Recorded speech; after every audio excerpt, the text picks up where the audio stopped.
reúne como uma comunidade, na Escritura, ele sempre se reúne com uma expectativa. Ele se coloca diante de Deus, esperando algo de Deus, seja uma palavra, seja algo, alguma teofania de algum tipo, mas ele se coloca diante de Deus com uma expectativa. Eu acredito que com a gente aqui não é diferente. Nós nos colocamos diante de Deus, eu e você, como um corpo, como uma comunidade, e a gente tem expectativas nisso. Então eu quero te ajudar a refletir sobre isso.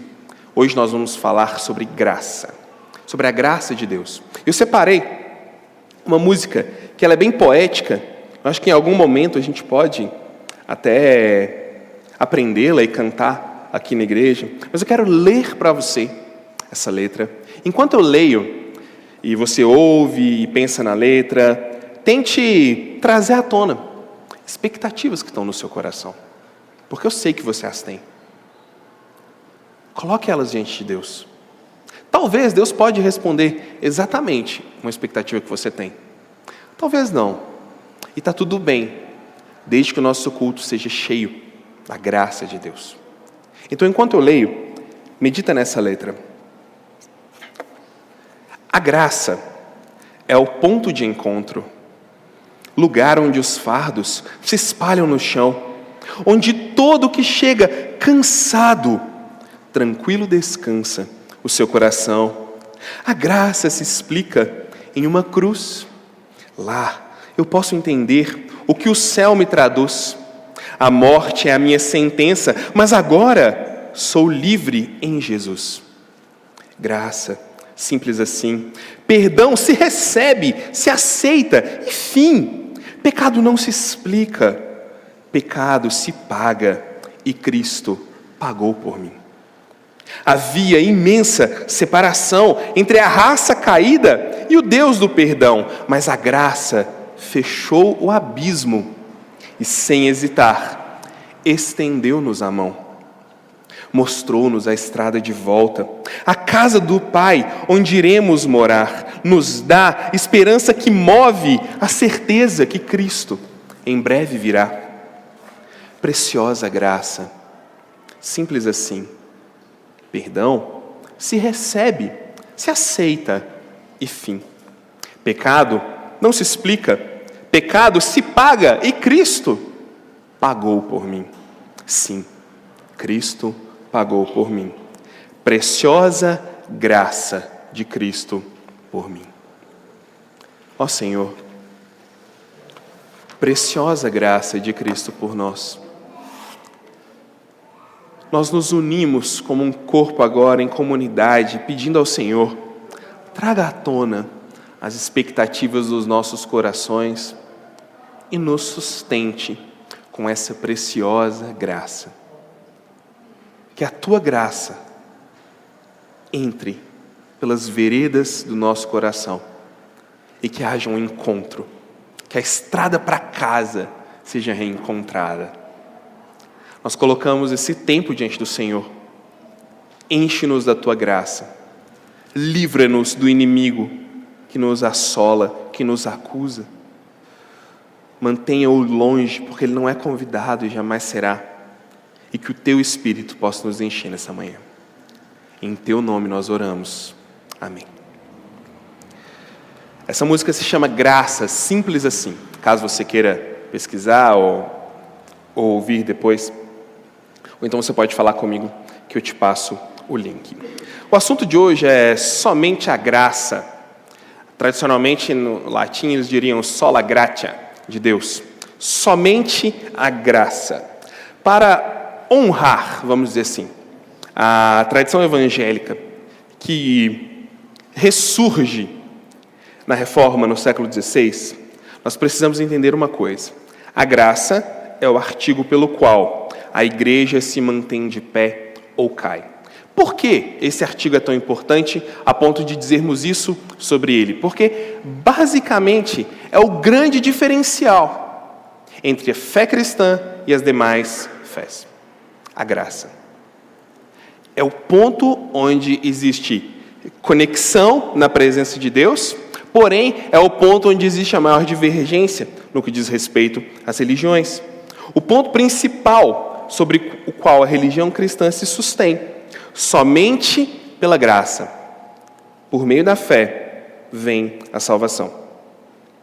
Um dos reformadores posteriores ali a Lutero, chamado João Calvino, escreveu o seguinte: em todo lugar onde o seu conhecimento, o conhecimento da graça de Deus, é apagado, a glória de Cristo é extinta, a religião abolida, a igreja destruída e a esperança de salvação subvertida.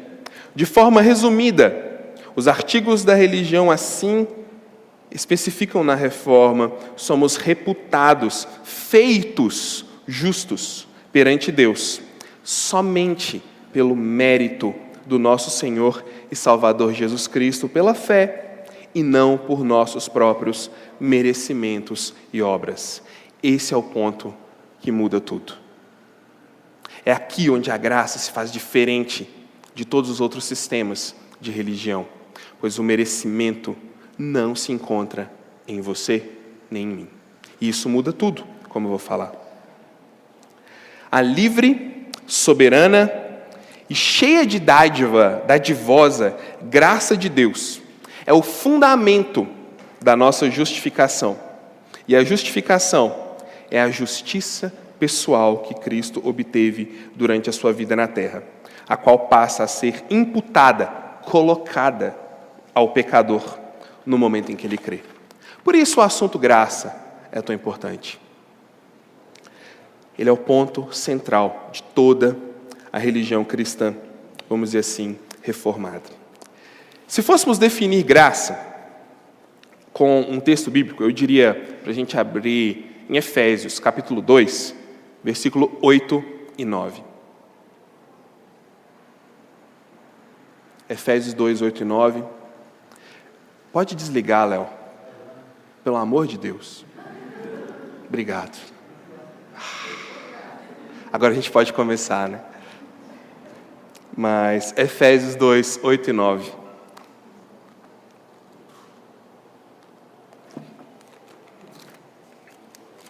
Diz assim: porque pela graça sois salvos mediante a fé. E isso não vem de vós ou vocês, é um dom de Deus. Não de obras, para que ninguém se glorie, pois somos feitura dele, criados em Cristo Jesus para boas obras, as quais Deus de antemão preparou para que andássemos nelas. Uma definição simples: é um dom, algo recebido. Como a própria palavra já vem, você entende, de graça. Não precisa ter nenhuma contrapartida. Porém, na Escritura, ela ganha um tom a mais, porque ela vem de Deus. Tá, mas por que isso dá um tom a mais para ela? Porque além de ser de graça, ela não considera o que eu mereço. Isso é muito interessante. Porque além de ser totalmente disponibilizada, além de vir de uma iniciativa completa de Deus, quando eu a recebo, o que eu fiz não é considerado. Por isso a gente pode dizer que graça é ganhar aquilo que a gente não merece. Por quê? Por que isso é tão importante? O próprio Paulo vai dizer aqui em Efésios, capítulo 2, o seguinte, começando no versículo 1, nós vivemos uma vida na direção que o nosso nariz aponta. Eu estou parafraseando para você. Cada um faz aquilo que melhor lhe interessa. Cada um faz aquilo que lhe traz mais prazer e cada um é senhor de si próprio na sua jornada de vida. E isso é considerado como um estado de morte diante de Deus. Um estado de desconexão diante de Deus. Mas Deus não prestou atenção em nada disso quando Ele interveio na nossa história e por meio da graça Ele nos aponta uma nova direção. Ele nos convida para uma nova direção. Por isso graça é receber aquilo que nós não merecemos. Mas o que eu quero fazer hoje, além de definir graça para você e te dá um pequeno, eu digo pequeno, pano de fundo histórico, porque estava conversando com o Jeff ontem, é muito difícil pregar sobre esse assunto na igreja, porque a vontade é de dar aula e de dar para vocês um monte de informação que você vai achar super esquisito, porque eu vou estar super empolgadaço aqui e você vai estar assim, e daí? Então é difícil a gente encontrar um ponto onde todos nós podemos, como comunidade, aproveitar alguma coisa disso. E depois cada um pode procurar aí o seu pano de fundo histórico. Mas eu queria pensar a graça hoje a partir de 3 caminhos. E eu acho que, bem provavelmente, eu e você vamos nos encontrar em algum desses caminhos. O caminho da graça, o caminho da religião e o caminho da natureza. O caminho da graça, da religião e da natureza. O caminho da graça é esse que eu acabei de descrever para você. Deus dando para nós, por iniciativa dele, por um movimento unilateral dele na nossa direção, aquilo que a gente não merece. Favor. Ele não considerar quem somos ou o que fazemos. Isso é graça. Tá bom? Vou voltar nisso. A gente tem o caminho da religião. E, resumidamente, vai dizer assim: eu obedeço para que Deus me aceite. Nossa, mas por que ele é tão diferente do caminho da graça? O caminho da graça vai dizer: eu fui aceito, por isso, em gratidão, eu vou obedecer. Mas o caminho da religião, ele diz: eu preciso mostrar para Deus que agora é de verdade. Eu preciso mostrar para Deus que eu estou vivendo uma vida direitinha, para Ele se agradar de mim. Senão, vai cair um raio na minha cabeça, vai vir uma doença, vai dar errado um negócio que eu estou fazendo, vai dar errado um plano que eu estou fazendo, então eu tenho que obedecer para Deus gostar de mim. Isso era muito explorado na época da Reforma Protestante. Quando a gente olha um pouquinho para o que antecedia o período da Reforma Protestante e o que estava acontecendo ali na época, era assim, a religiosidade levada ao extremo. Faça isso para que Deus se agrade de você, senão você vai para o inferno. Você precisa doar tanto e tanto e tanto para que a alma dos seus parentes saia do purgatório. Disputas de poder. Disputas de poder. 3 papas, um em cada local diferente, buscando ganhar autoridade diante do povo. E as pessoas ali assim, para quem que a gente serve? Quem que a gente serve? O que tivesse a melhor retórica. E o que conseguisse prometer mais, e as pessoas injetando dinheiro. A religião era explorada. Hoje isso não acontece não, né, gente? Hoje, graças a Deus, né? Então, mais ou menos do mesmo jeito. Dê 5 que Deus vai te dar 20, né? E por aí vai.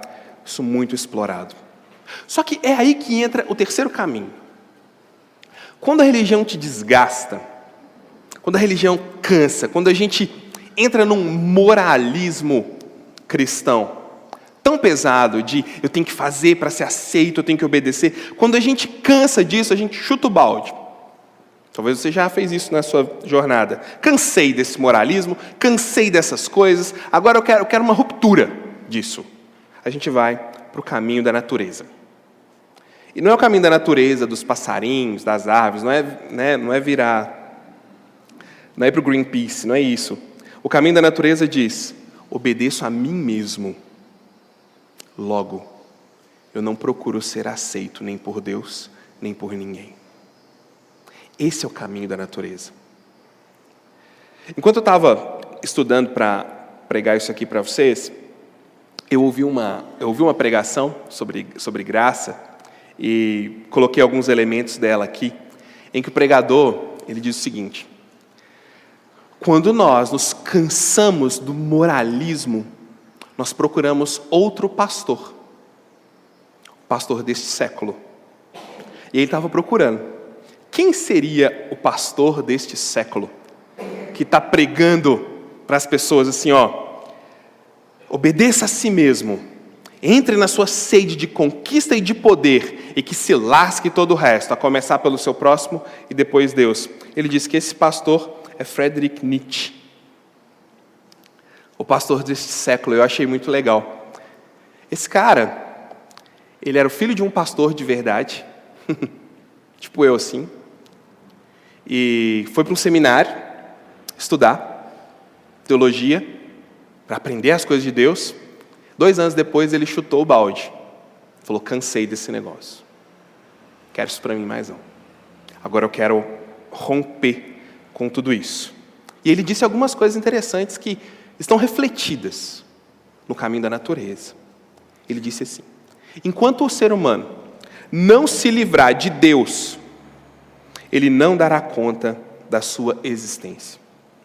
Para ser independente, o ser humano precisa cortar completamente a sua relação com Deus e se tornar senhor de si mesmo. O que vale é a lei do mais forte. Precisa romper com qualquer senso de bondade, esquecer aquilo que é certo, porque o certo é relativo, pensar exclusivamente em si mesmo e partir para a luta e que o mais forte vença. É isso que ele está dizendo. Eu acho que esse ponto é o ponto que muitos de nós chegamos sendo pastoreados por esse pastor deste século. Porque se a gente parar um pouquinho e olhar para os corre, vou usar essa expressão, para os corre da nossa vida, a gente vai ver que a gente está correndo na direção de uma coisa: poder. Não, mas eu não quero ser poder, eu nem fui candidato nessas eleições, eu não estou falando só desse poder, gente. É uma ilusão atribuir poder a quem é poderoso, exclusivamente. A gente está falando de senso de poder. E o senso de poder aqui dentro, ele é maior do que qualquer título pode te dar. Desejo por relevância, por ser alguém. Olha só, ter um nome conhecido. Quando abrir a boca para falar, as pessoas escutam. Elas prestam atenção. Já pensou? Você chega num lugar, você fala, é ela que está falando. Aquela mulher ali, ela é muito sábia, vamos ouvi-la. É aquele homem. É diferente de lá na igreja, o pessoal só escuta o Rafael porque eles têm respeito a Deus. Aqui eles me escutam de verdade, eles param para ouvir. O dinheiro, eu quero ter, quero fazer, quero acontecer, quero ter domínio sobre as circunstâncias.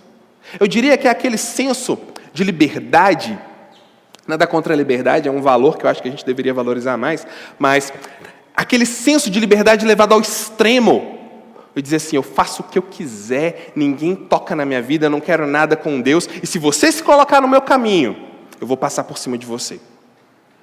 Isso é o que o pastor desse século estava dizendo. E isso está mais perto do que a gente imagina. Deixa eu tentar trazer você mais para perto disso. É fácil ou difícil para você pedir desculpas? Mas cutucou o pé de alguém ali, esbarrou em alguém? Desculpa aí. Não é desse tipo de desculpa que eu estou falando. É reconhecer, eu estou errado. Me perdoe. De verdade. E entrar em sintonia com aquele mal que a gente causou e se arrepender por aquilo. Isso é fácil ou difícil? Bom, para mim é muito difícil. Talvez para você não seja tanto, mas eu acho difícil. Eu vou baixar um pouco mais o nível da ilustração. Pedir informação na rua. Eu sabia que esse ia dar certo. Pedir informação na rua para alguém. Está perdido, o GPS não funciona. Não, eu sei onde eu estou chegando. Eu sei para onde eu estou indo. Né? Por que eu estou querendo te mostrar? As situações pequenas da vida que dão aquela cutucada em nós. Tipo, não concordei, ele falou um negócio que eu não gostei. Eu não penso assim. Não, mas não é assim. Esses pequenos incômodos da vida, desde o casamento até as relações mais distantes de um núcleo emocional, bem, vamos dizer assim, bem denso, bem profundo, elas estão mostrando qual caminho que a gente está seguindo. E o pastor deste século, vamos dizer assim, né? Ele está dizendo, é isso mesmo. Enquanto o bom pastor vai dizer assim para você, se alguém te bater na tua face, dê a outra face. O pastor desse século vai dizer assim, se alguém bater na sua face, dê nele 3 murros de volta. e mostre para ele quem é que manda. Não, mas isso está muito longe de mim. Isso está muito longe de mim. Será? Quando você está conversando com alguém que discorda de você, enquanto a pessoa está falando, por acaso você está ali pensando o que você vai responder? E não escutou nada do que ele disse, mas está ali. Eu já sei, né? Gente, pequenas coisas que mostram o espírito da natureza em nós. Essa coisa do poder, de querer passar por cima, de querer mostrar o nosso valor. O lema daqueles que querem apenas desejo de poder, o lema deles é conduzir. Nós nascemos para influenciar. Nós nascemos para mandar. Eu não nasci para ser direcionado por ninguém. Eu não nasci para obedecer ninguém. Minha mãe não me criou para isso, não. Eu nasci para conduzir. Eu tenho que ser alguém. Eu tenho que falar. Eu tenho que ter uma relevância. Eu não nasci para ser um ninguém. Tanto que ele tem uma definição de super-homem. Ele dá esse nome mesmo, super-homem. Quem que é o super-homem do pastor desse século? Do Senhor do caminho da natureza. É o homem que se supera. Como? Olha só. Ele se supera obedecendo só a ele mesmo. Uau! Que superação, hein? Vamos ser minimamente críticos e vamos pensar. Imagine se você obedecesse a tudo o que você tem vontade de fazer. Eu não ia estar nem aqui pregando hoje de manhã. Minha cama estava muito mais gostosa. Estava muito mais quentinha, muito mais aconchegante. Extrapola isso, gente. Agora olha ao nosso redor. Olha ao nosso redor, jovens, adultos, talvez até você, acreditando que nós somos o centro do universo. E que tudo é sobre mim. E que tudo é sobre o quanto eu consigo me aperfeiçoar para exercer poder e me libertar e ser alguém. O super-homem do pastor desse século supera a si mesmo, obedece somente a si mesmo e os seus instintos. E ele diz, a religião e a graça transformam as pessoas em gado, porque elas obedecem. Essa história de graça, de receber algo que não merece, de receber alguma coisa de alguém, de receber favor de alguém, isso é para gente pequena, isso é para gado. Porque o homem perfeito de verdade, ele prova o seu valor. Ele mostra que ele é alguém, e ele conquista, ele pisa, a qualquer custo, ele mostra o como ele é bom. Tanto é que, para você ver a que ponto isso chega, é uma informação, você pode esquecer depois, não tem problema. Essa aqui você esquece, o resto não esquece não. Esse pastor desse século, ele escreveu um livro, falando dele mesmo. E os capítulos do livro eram assim, por que eu escrevo tão bem? Por que eu sou tão bom? Por que a humanidade deveria ler meus livros sempre? Por que vocês vão se beneficiar com as minhas ideias? E porque só Jesus Cristo é o único que pode bater de frente com as minhas ideias e mais ninguém. É isso que o pastor deste século está dizendo. Você tem que ser. Quanto melhor você for. E ser melhor significa levar a sua vontade e a minha a um extremo. Aí sim, você chegou lá. Nós precisamos, eles vão dizer, é dos mais fortes. A luta pela sobrevivência é o norte de tudo. A dominação, a relevância, a busca pelo poder estão lá, em um grande letreiro. E as pessoas, os ignorantes, os inteligentes, os ricos, os pobres, todos estão recebendo constantemente esse discurso nas suas mentes. Seja alguém. Você tem que provar o seu valor. Você não precisa depender de ninguém. Leve sua liberdade ao extremo. O importante é você fazer o que você quer. Ninguém pode te magoar. Sua mãe não te criou para isso. Não cala a boca. Não leva desaforo para casa. É isso que está sendo pregado o tempo todo. E de repente, vem um Deus que diz, eu vim para os fracos. Não faz sentido. Não conecta. Porque eu sou tão forte. Eu estou me treinando para ser tão bom. Eu estou me treinando para ser tão independente, e esse Deus que veio para os fracos, ele veio só para o gado, para mim não. Ele veio só para aqueles que são ridículos, para mim não. Esse é o resultado desse pensamento levado ao extremo. E isso está sendo falado. Talvez até vivido, ou por você, ou por mim, não sei, não posso te julgar. Talvez a dominação, a relevância, a busca por poder estão nos sufocando em nós mesmos. Pare e pense um pouco nessa expressão. Estar sufocado em você mesmo. Estar se afogando de si mesmo. Achando que está nadando em águas tranquilas, mas se afogando dentro de si mesmo. Perdido. Mas a gente não pode parar. Está difícil. Estou me afogando. Não estou conseguindo entender o que está acontecendo, mas eu não posso parar. Porque parar é para os fracos. Parar é para aqueles que são de um nível inferior. Eu não. Minha mãe não me criou para isso. Pessoas assim só querem um Deus que elas possam controlar.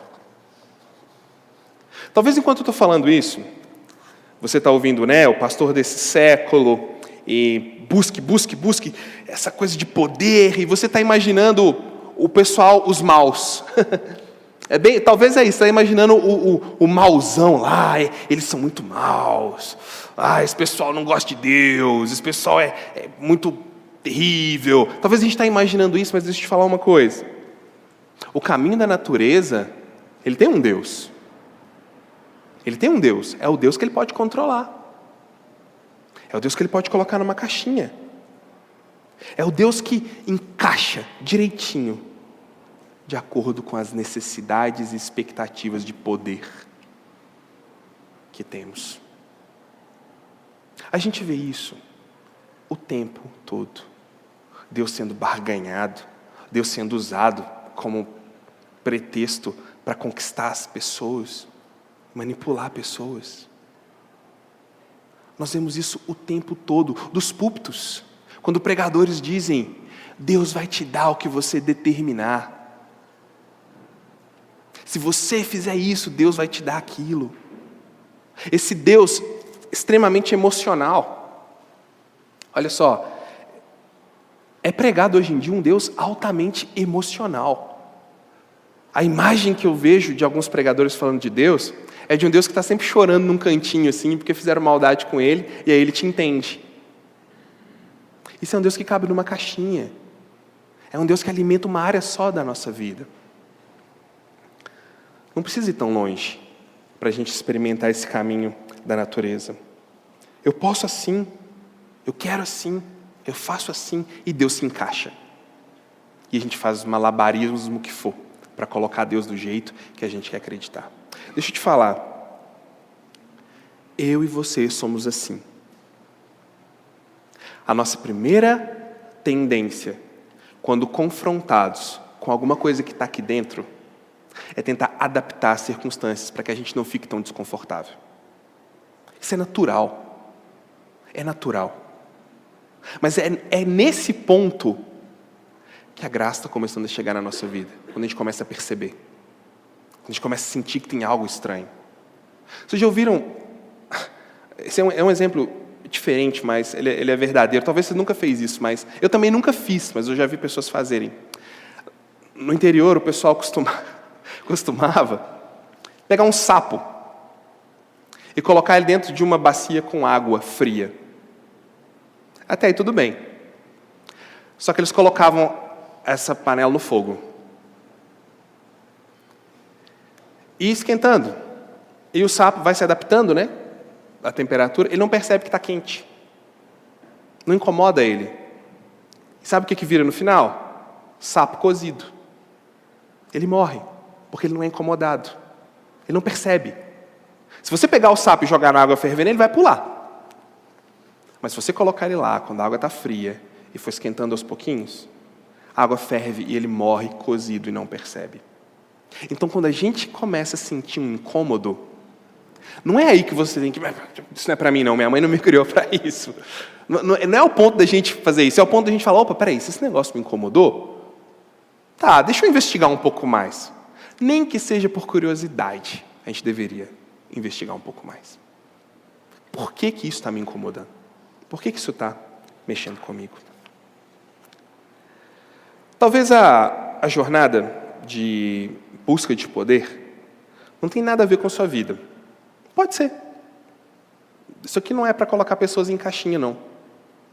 Talvez você está pensando poder por conta dessa época de política, eleições. Talvez você está pensando em poder dos grandiosos. Mas lembra, traz isso para cá. O poder de não querer ficar calado. É o poder de não poder ser contrariado. É o poder de ter dificuldade de pedir desculpa. É o poder de não aguentar e meter o dedo na buzina no trânsito e xingar a pessoa. Ou a mãe da pessoa, enfim. Traz para cá. Traz para perto. Mas talvez essa é exatamente a sua jornada. Pode ser que você está aí afogando com você mesmo. Talvez você está aí sedento por relevância, por poder, por ser ouvido, enfim. E é nessa hora que Deus apresenta um Jesus pendurado numa cruz. E Ele quebra nossas pernas. Porque para um ser como nós, que desde o jardim do Éden já flerta com poder, porque você acha que eles estavam mesmo querendo morder uma frutinha diferente lá no Éden. Uma frutinha diferente, olha, uma cor que a gente nunca comeu, nhaco. Não. Era sobre poder, gente. Era sobre ser alguma coisa além do que eles eram. E mais rápido do que um processo de relacionamento com Deus traria. Então a gente tem isso em nós. Então quando a Escritura diz, ok, o poderoso é aquele ali, pendurado na cruz, entre ladrões, do lado de fora dos muros da cidade, na beirada de um lixão. Isso choca. Isso mexe com a gente. Porque a gente está debaixo da pressão natural de se alcançar poder por expressões de força e, como nunca, de retórica e intelectualismo. Mas por que isso choca tanto? Porque o Cristo na cruz revela virtudes. Mas a busca por poder a qualquer custo, ela é uma busca sem virtudes. Quando olhamos alguém buscando poder a qualquer custo, qual virtude ele está manifestando? Sabedoria? Temperança? Bondade? Não. Está correndo atrás dele mesmo, pastoreado pelo pastor deste século. Mas quando a gente olha para a cruz, a gente vê ali negação, entrega, amor, bondade. Isso mexe com a gente. Porque de onde a gente acredita que vem toda a nossa felicidade, quando a gente cava um pouquinho, não tem nada lá. É vazio. Por isso a gente quer mais depois. Por isso a gente precisa de mais. Por isso nunca é suficiente. Mas quando a gente olha para a cruz e cava um pouquinho, a gente começa a descobrir tanta coisa. A gente começa a descobrir que foi tão difícil para aquele homem chegar até ali. E somente alguma coisa diferente o levaria até lá. E aí a graça começa a nos seduzir do caminho da natureza para o caminho da graça. Isso é tão chocante que Paulo, lá em 2 Coríntios, capítulo 12, do versículo 9 até o versículo 10, Paulo falou, eu vou ler o texto, 2 Coríntios 12, 9 a 10, um momento assim, muito diferente da vida dele.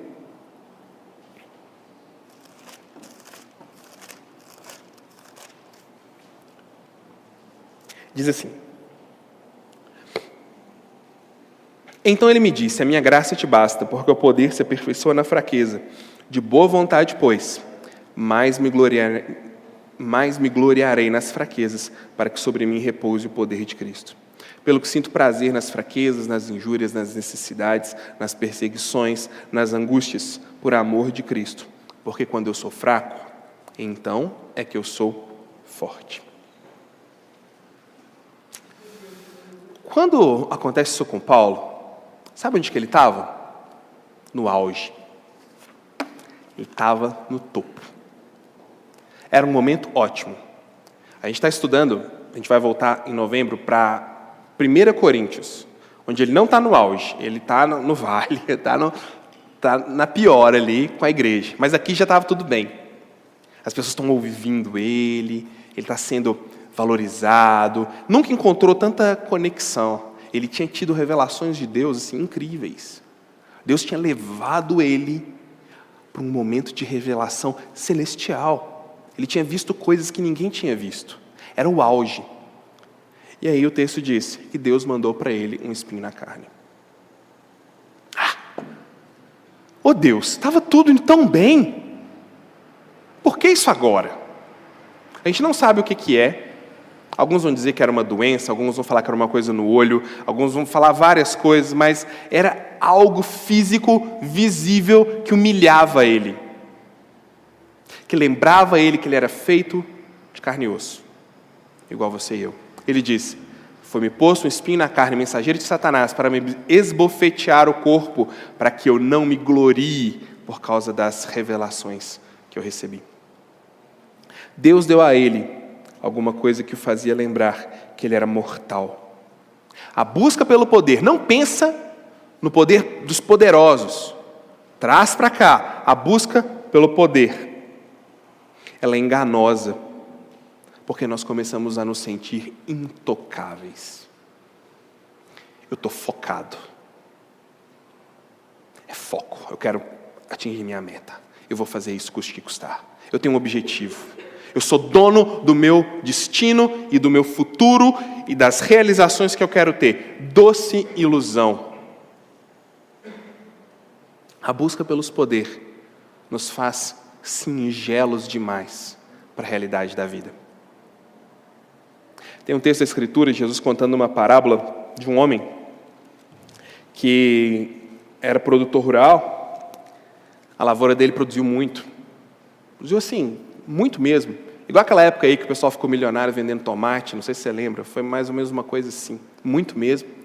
E ele falou: uau, agora eu tenho tudo que eu preciso. Agora eu estou rico. É só guardar e vender. Dá para vender para o resto da minha vida, para 2, 3 gerações. Estava tudo planejado. Chegou de noite e ele morreu. A busca pelo poder deixa a gente tão simplório sobre a brevidade da vida. A gente paga, olha só, a gente paga tão caro por coisas que nem sequer nos pertencem ainda. Isso se você pensar nos relacionamentos que a gente perde para alcançar alvos que a gente nem sabe se vai ter. No tempo com os filhos, que nós que somos pais perdemos por coisas que estão lá na frente ainda, que nem nos pertencem ainda. Pela saúde, que às vezes jogamos fora por coisas que não nos pertencem ainda, mas a gente está cego. A gente está crente que o futuro nos pertence. Crente que vai dar tudo certo. Já está tudo traçado, tudo escrito. Você já tem o fluxo de caixa da sua vida. Mas a noite chega. Foi isso que aconteceu com Paulo. Alguma coisa lembrou ele que ele era de carne. Lembrou ele que ele não era o mais especial de Deus. Que ele também era mortal. A humilhação para nós é tão difícil, tão complicada de reconhecer, mas é o ponto alto do Evangelho, já que foi na humilhação que Cristo conquistou o que a gente desfruta aqui, que é a graça de Deus. Por que a gente celebra tanto a cruz? É o oposto, se você pensar. Nós, por natureza, correndo atrás de prestígio, de poder, de nome, fazendo disso uma busca frenética, mas a gente se reúne ao redor de um Deus que morreu pendurado numa cruz, que era o símbolo alto da humilhação. Uau! Quanta lição a gente tem para aprender. A graça de Deus é para os que precisam. A graça não é para os poderosos. Não que os poderosos não vão ser alcançados pela graça, não é isso. Antes que você pense nos ricos, influentes, reconheça em você a sua busca por poder e autovalorização. A graça é para os que não conseguem, para os que reconhecem que não podem pagar, para pessoas que precisam de uma intervenção de Deus. Por isso a graça é tão simples e chocante. Porque ela chega para uma sociedade de pessoas tão capazes, tão boas nelas mesmas, tão focadas, tão cheias de tanta coisa, e diz: isso aqui é só para quem é fraco. Que difícil. Que difícil reconhecer onde nós estamos. Que difícil reconhecer que determinadas buscas tão frenéticas estão se desfazendo como fumaça no vento. Isso é muito difícil. É difícil para mim, eu sei que é difícil para você também. Paulo experimenta isso quando ele diz: quando eu sou fraco. Como assim? Ele está agradecendo a Deus pela doença? Isso é um ponto, gente. Tem pessoas que são muito simples também em dizer: ai Deus, muito obrigado pelo meu câncer, estou tão feliz, olha aqui, deu uma metástase. Não é assim. A Bíblia não é um livro idiota nesse nível. Não é isso. O que Paulo está dizendo é: graças a Deus que eu consigo me enxergar. Isso está difícil, ele chama isso é uma desgraça na minha vida, é um mensageiro do diabo que me esbofeteia, isso é horrível, mas isso está me fazendo ver uma coisa maior. Isso está me ajudando a me perceber, está ajudando a olhar além de mim mesmo. Isso está me libertando de mim. Olha só, a gente precisa parar um pouquinho e pensar: o que hoje está te cutucando e lembra você que você é feito de carne? O que na sua vida está te fazendo parar? Opa, peraí. Isso aqui é para mim. Eu preciso rever minha vida. Nossa, você falou para mim, cara, eu estou correndo desse jeito aí, igual um louco mesmo. Opa, peraí, aproveita. Se incomodou, aproveita. É isso que Paulo está falando. Ele diz: quando eu sou fraco, quando eu percebo, quando eu reconheço quem eu sou, eu consigo ver o tanto de quem Deus é se movendo na minha direção. Porque às vezes a gente está tão ocupado construindo a nossa própria vida que a gente nem percebe Deus se achegando a nós aqui, nos dando coisas muito melhores. Parece papo de crente, mas não é não. Deus disse: quando vocês se chegarem a mim, eu vou apresentar para vocês coisas que vocês não estão nem imaginando. E isso é sobre a vida. Não é sobre um deslumbramento, não é que vai descer um anjo aqui e falar contigo, não. É sobre a realidade da vida. Você está aí, vivendo a sua vida assim, igual um sapo na panela, mas eu estou te convidando para uma outra realidade ampla, sobre a vida toda, que você nem imagina. É isso que Paulo está falando. Ele está dizendo: quando eu me vi fraco, humilhado, eu vi também o tamanho da graça de Deus chegando até mim.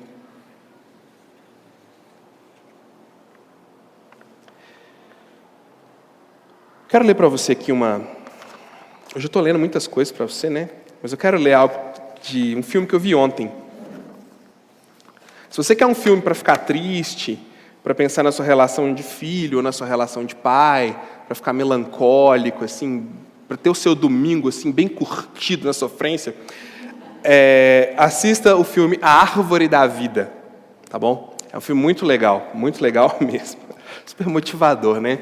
Mas tem uma parte lá no filme que fala isso aqui, sobre o caminho da graça e o caminho da vida. Eu já tinha visto isso, não tinha prestado atenção, mas ouvindo um pregador que eu gosto muito, ele mencionou uma citação do filme, que diz assim: as freiras nos ensinaram que existem 2 caminhos na vida. O caminho da natureza e o caminho da graça. Você precisa escolher qual deles vai seguir. A graça não procura satisfazer a si própria. Ela aceita que a desprezem, que a esqueçam, que não gostem dela. Ela aceita ser insultada e ferida. A natureza só quer satisfazer a si mesma e fazer com que os outros a satisfaçam. Ela gosta de ser livre e que façam a sua vontade. Ela procura razões para ser infeliz quando todo mundo ao seu redor está feliz. E o amor está sorrindo através de todas as coisas. Ela procura a tristeza. As freiras nos ensinaram que quem ama o caminho da graça jamais tem um fim triste. Eu serei leal a você, aconteça o que acontecer. Depois de ouvir isso, eu pensei, para mim, a quem eu tenho sido leal? Para qual caminho pertence a minha lealdade? Aqui dentro está todo mundo no caminho da graça. Mas e quando a gente sai? A quem pertence a nossa lealdade? Quando eu digo lealdade, eu estou dizendo o que direciona seu andar nessa vida. O que te faz acordar de manhã e prosseguir? É o caminho da natureza? Esse caminho que é só sobre você mesmo? Ou é o caminho da graça? O diferencial do caminho da graça é que ele não é só um convite de alguém que diz: use esse tônico capilar, que ele vai fazer crescer cabelo de novo, mas é careca. Não é assim. O caminho da graça é um convite de alguém que esteve lá, pendurado na cruz, e que só pela graça conseguiu chegar até lá.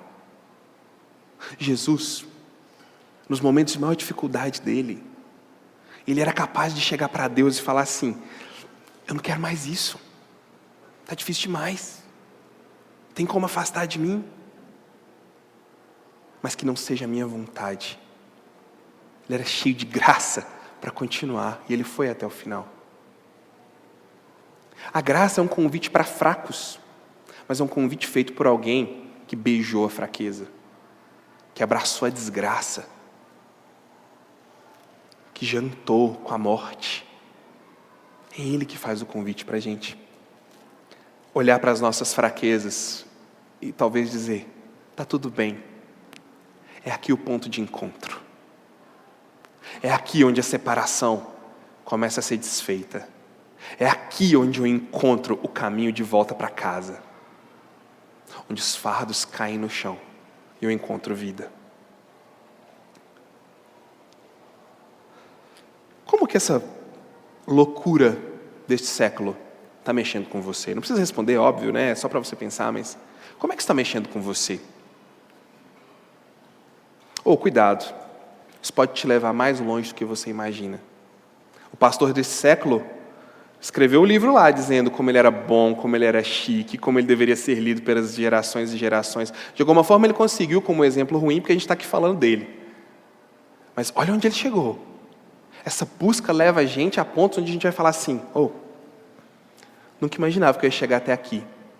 Bêbado de si mesmo, deslumbrado consigo mesmo. A graça é para te libertar, antes de mais nada, de você. Dessa busca. Olha só, a gente vai ouvir um monte de gente falando aí do capeta, né? Mas o capeta não é o seu pior inimigo. Seu pior inimigo é você. Sou eu. É de mim mesmo que eu preciso ser liberto primeiro. E é isso que a graça para os fracos está nos oferecendo. Ser livre de si mesmo. Talvez essa busca está frustrando você, porque você não está conseguindo. Não anda, não flui, não vai para frente, não dá certo. O negócio não está acontecendo. É hora de parar também. Talvez essa amargura de alguém que não está conseguindo esse poder que tanto quer, essa coisa te consome, talvez está contagiando até sua família, seus filhos, sua esposa, sua namorada, seu pai, sua mãe. Talvez você está transpirando isso para onde quer que você vá. A graça te convida para um caminho diferente. De leveza, de amor, de receber um poder que a sua astúcia não conquista. O dom da vida. De tudo o que a reforma nos legou sobre graça, eu diria que esse é o convite mais importante. Você pode ser liberto de você mesmo e encontrar paz para viver a sua vida num ritmo diferente, por causa de Cristo. Pensa nisso com honestidade. Coloca isso diante de Deus. Fala, Deus, o que ele falou ali, me ajuda a entender. Só seja honesto. Esse é o ponto de encontro, onde a graça começa a trabalhar na sua vida. Não é místico, você não vai sentir um paranauê qualquer, não tem nada disso não. Mas existe um ponto de encontro, onde a graça começa. Talvez seja agora, talvez seja hoje, esse ponto de encontro. Então pensa nisso. É para isso que existe graça. Para gente igual você e eu. Para gente fraca. Para gente que precisa. Para gente que padece. Vamos orar? Quero orar por vocês e por mim. Senhor Deus, é tão tentador ser pastoreado pelo pastor deste século. É tão tentador viver por mim mesmo e esquecer todo mundo. Tem hora que isso parece tão gostoso, mas me livra de mim. Nos livra de nós mesmos. Nos dá sabedoria para olhar ao nosso redor. Essa busca vazia de poder. Para olhar para o nosso mundo e ver como estamos nos mordendo e nos destruindo uns aos outros por causa de poder. Nos livra disso na esfera mais íntima que há no nosso eu. Essa é a minha oração. Em nome de Jesus Cristo. Amém.